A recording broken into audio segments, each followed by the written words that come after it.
Hello everyone, Professor Kurzlook here. So next week, Tuesday, August 4th, we have one of the most interesting and anticipated primary elections this election cycle. So in Michigan, we have an empty seat as the incumbent is retiring, Gary Peters is retiring, so we have this vacant seat. On the Republican side, we know it's going to be Mike Rogers. On the Democratic Party side, we see a pretty contested election between Haley Stevens and Abdul El-Sayed. So you've probably heard some about this election because it is generating a ton of national media attention.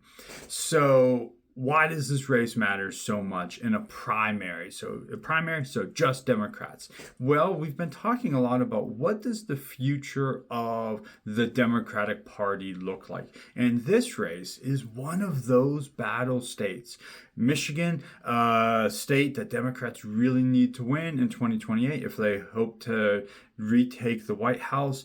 Michigan, an important state, a working class state, kind of shows, well, what does the future of the Democratic Party look like? So Stevens is more of what we would consider the moderate Democrat. When it comes to like healthcare, she argues for maybe expanding or improving the Affordable Care Act, Obamacare. Whereas El-Sayed says, no, we need to replace it with Medicare for all. More of the liberal wing of the party versus more of the center of the party.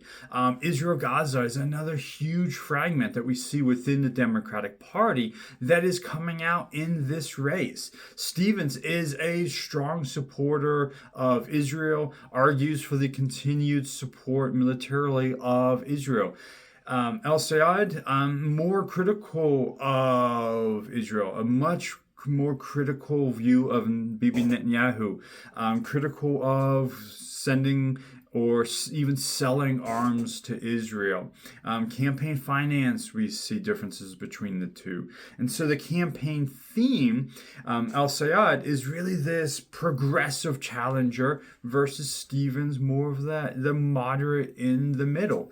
So we've been talking a lot about this debate, this fight within the Democratic Party. And next week in this primary, we're going to maybe have another idea of, okay, what does the future of the Democratic Party look like? Is it more of the progressive wing or is it more of that centrist wing? And so worth watching on Tuesday. Thank you.